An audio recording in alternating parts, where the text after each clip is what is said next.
Dr. Giriraj Amarnath is the principal researcher for the disaster risk management and the climate resilience at the International Water Management Institute in Colombo, Sri Lanka, where he leads the water risk program. With over 2 decades of experience, he specialized in applying remote sensing and geospatial technologies to assess and manage climate hazards such as floods, droughts across the South Asia and Africa. Dr. Amarnath holds a PhD in applied remote sensing from the National Remote Sensing Center, India, and has authored more than 120 peer-reviewed publications in the field, including agriculture, water resource, and disaster management. So, Dr. Amarnath, so maybe the floor is yours to present your presentation. Yeah, thank you, Sushanta. Am I audible now? Yes, it's clear. Yeah, thanks again to the EOTEC DevNet working group. I think you are doing a great work of bringing the region to know what is happening across the region and harmonizing the knowledge products and a more of a knowledge sharing or a capacity sharing, which is very critical while advances in technology is happening. Equally, the knowledge sharing is a very critical forum. I think I'm happy to join this segment of today's event. We have been in this drought focus since early 2005, when the NOAA satellite was started and way back, and then the Moody's satellite data has provided a lot of pathways to monitoring and measuring the drought impact. Unlike in the past, we always use the measurements from field data. They are quite inadequate. As of today, even there are many data challenges exist when it comes to timely early warning to early action. The data sets are still a prerequisite for any management measure. So we would highlight some of our experiences from South Asia and also the initiative we just launched in the COP16, the Drought Action Catalyst. I would take roughly about 15 minutes, Sushanta, is okay? Yes, fine. Fine. So I think this forum does not need really a lot of discussions around drought challenges and future impact, but setting the context and rest of my presentation is while we are very clear, policymakers are moving from reactive to proactive approaches, and that comes with additional cost in terms of making sure that the governments are investing, including the development partners, etc., rather than being more costly and untimely and poorly coordinated. We have seen in many droughts, even if you go to 16th century or even before, there used to be not 10 people or 100 people, millions of people die due to hunger, malnutrition. And we have seen many such publication records that highlight long-term impacts to drought. Not just these days, we see only 1 year, 2 year of drought. There were episodes where we have seen the rain was impacted for 4 to 5 years.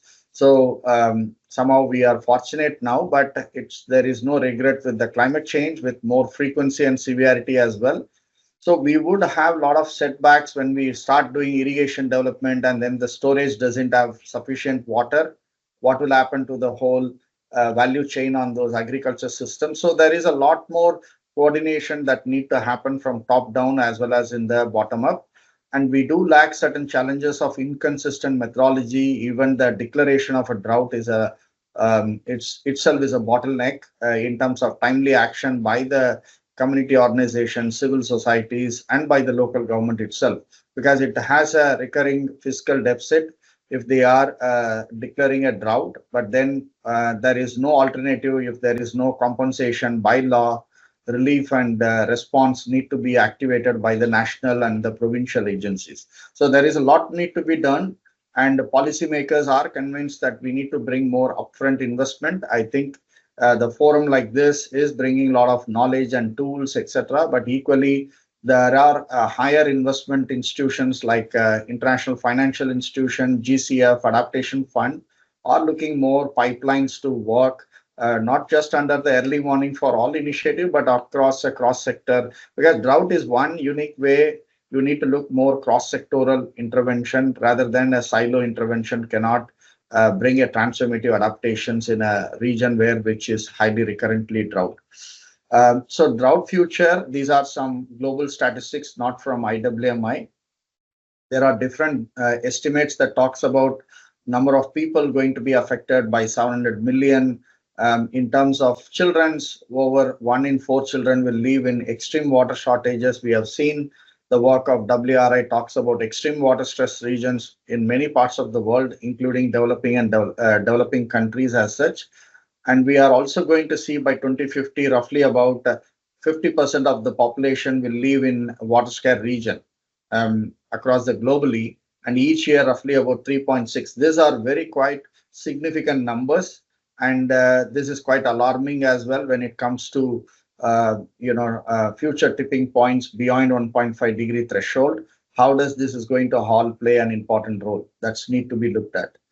Just to get into more on the South Asia drought monitoring system, we started in initiative started with WMO as a seed funding.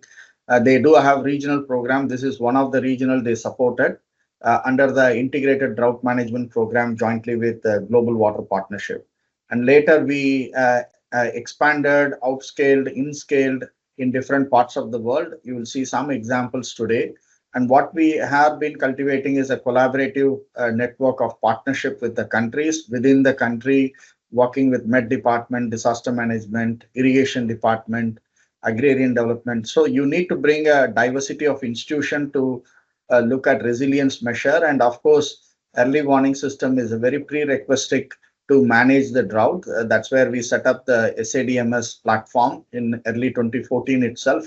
And there has been a lot of other repetitive organizations are also working. And I think we should also avoid duplication of those efforts. Now, Drought Tracker, I heard about a topic.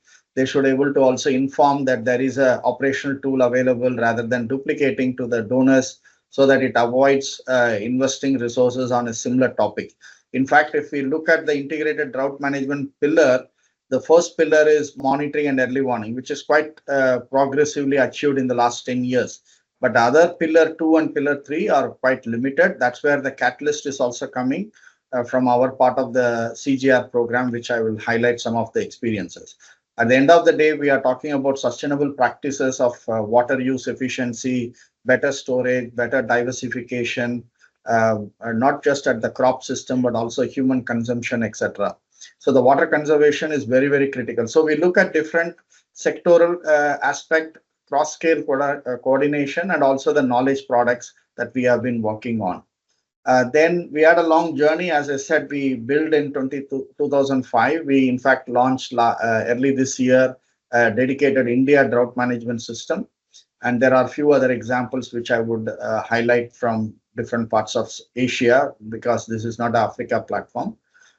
So there is a lot of knowledge products available, monitoring and observation. Let me just go to the next slide. So this talks about regular updates of weather and climate information. We are also looking at future drought risk for regions of South Asia. If there are a drought tracker already have that kind of an information already published by a specific organization, we would love to integrate those knowledge products here. We are having a drought prediction tool, which talks about a few weeks from in advance and few months in advance. Monitoring is all about remote sensing data from MODIS to Xiaomi NPP to the data sets from Landsat, Sentinel, and whatnot. All the data sets we have been adding there. And the contingency plan, I don't think this is a very unique platform we developed in IWMI, Dation Support System, that links clearly the monitoring component with the contingency plan. What happens in the field, who has to make an action, what crops have to be changed, what varieties have to be bring in, what agronomic practices have to come, not just for crop, but also for livestock and fisheries. So it will be a good to explore that. That's where the decision support tool comes in. And it also provides a quickly remedial measures of the next couple of weeks, what need to be done. Having said that, these products are good. We need to come with more action-oriented triggers across the institution. So we have provincial triggers, national triggers. There are different triggers we have established. And the usefulness of this product is basically when you have this kind of a knowledge products, you would able to bring the contingency plan in terms of extension officers preparing those district level planning measures. So some could be better sowing, management practices of crop rotation, harvest from protective irrigation structures will be there, or nearby tanks will be there. There will be a government policy to utilize those tanks, water resources, spraying additional fertilizers to buffer the soil moisture. There are a lot of remedial measures depending on what type of crop are you growing. We do seen those impacts in the field trials by the government itself in terms of multi-cropping, less water requirement crops like cotton may be required in the initial days, but not necessarily a 50 millimeter of water is quite sufficient enough to manage the crop cultivations like PGN, millet, pea, etc. Right. So these are, we have seen those evidences, and then we do have in countries like Sri Lanka, while this is still not activated at the policy level, with the WFP assistant, we used to provide a quarterly bulletin. This is mainly bring in all the institutions, and then the bulletin is not technical, but more of a managerial decisions, what they can do about that. These are very good to work with the higher level of institution when it comes to decision making using those tools and data products. Building on that experience, we do have dedicated national platforms with the Afghanistan Meteorological Department. This is again an online tool, a cloud established platform in early 2020. And we have handed over this tool. The good part is that they can continuously take bi-weekly products of snow cover deficit or the precipitation deficit. And the triggers have already been developed at a provincial and the national level. And at some point on June 2021, the government have declared the drought using the AFDUs as well as the World Bank supported socio-vulnerable data sets. A rapid assessment was conducted, the status of drought impact at the vulnerable population, and then they were able to provide a compensation per household, how much it need to be covered. So there is a use of these platforms where very prerequisites to know at a national level. It's not possible in a fragile region or conflict settings region where you go in the ground level and reach out to every household. It's not possible. So they have developed some methodology to conduct the household data and then integrate with our remote sensing indicators. So as I said, we expanded in various parts of the region. A lot of our focus now also in Africa. We are growing in national level. Currently, we are establishing a Mali drought management system. We handed over a few years back to Zambia, and there are regional platforms with SADC, and also some other countries are also in the pipelines, like in Ethiopia, Guatemala, and many other regions. So just in a nutshell, to highlight the capacities of scaling framework we have established for integrated drought management. I just want to end up a couple of slides with the initiative we just launched in the COP16 on the initiative of catalyzing the drought action. The key strength of this program is to look at leveraging better partnership and accelerating at the field level with the diverse partners at the national level or at a regional hub. There are more details are going to come out what we are doing in the region of, hosted by IWMI and in the partnership with the CGR being our parent organization. The good part of CGR is that we do have crop institutions like IRI, CIMET, ILRI on livestock. So we are bringing together a mass of these research scientists. We are not an implementing organization. We bring this research focus to drive the next level of drought initiative that need to look at the pillar 2 and pillar 3 very focusedly. What we are looking at is much more what do we need to find a better solution than what is not exist in the ground level. A lot has been missing on land restoration. UNCCD is doing a great job.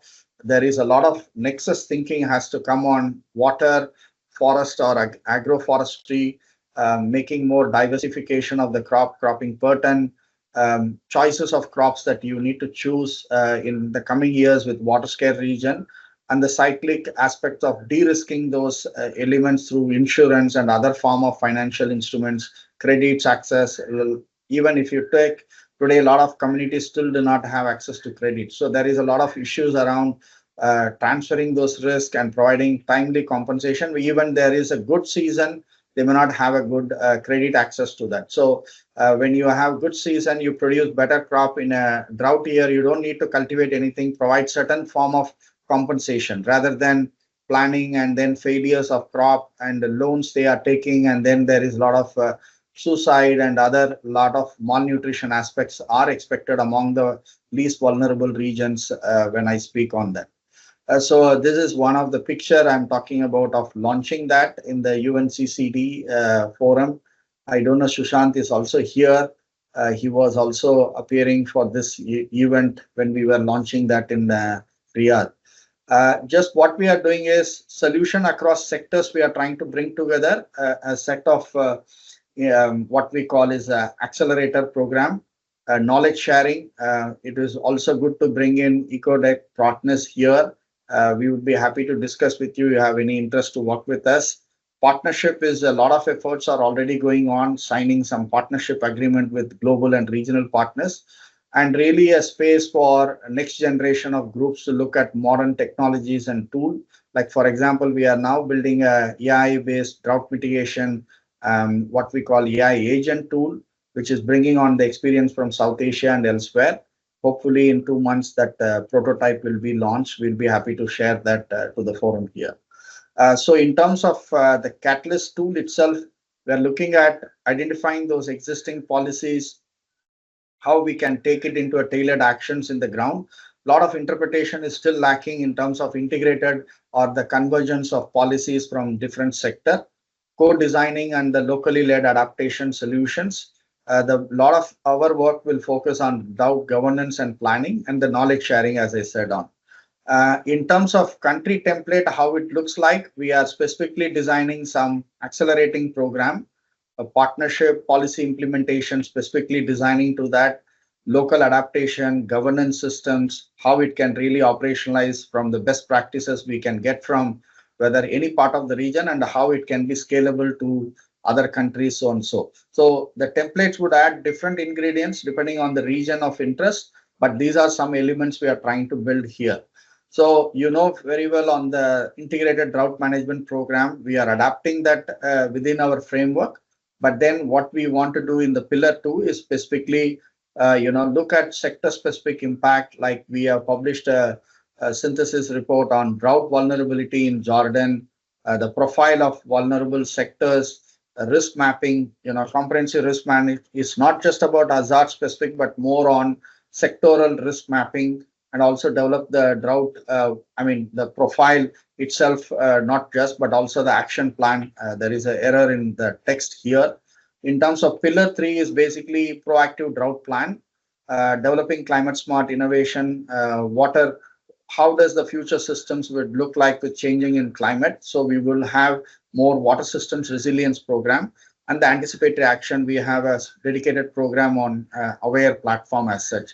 So I'll stop here. I don't know whether there is a slide on that. So the next step for us is we are establishing an advisory committee. This comes with a multi-ministerial group of institutions who would guide the Catalyst. Collaboration engagement is getting identified. We have a fundraising drive is already happening on that with the different partners. Cross-sectoral action, which is we are working with different counterparts. There will be a dedicated pilot projects building on the funds we will bring in. Then the community engagement and the dialogue platform, which is basically the space for not like knowledge sharing like this forum, but also dedicated space for technology driving focus as well in the region where we work on. I'll stop here. If there are any questions, happy to take from your reflections, and then I can post some of the materials in the online. Feel free to go through that. Thank you.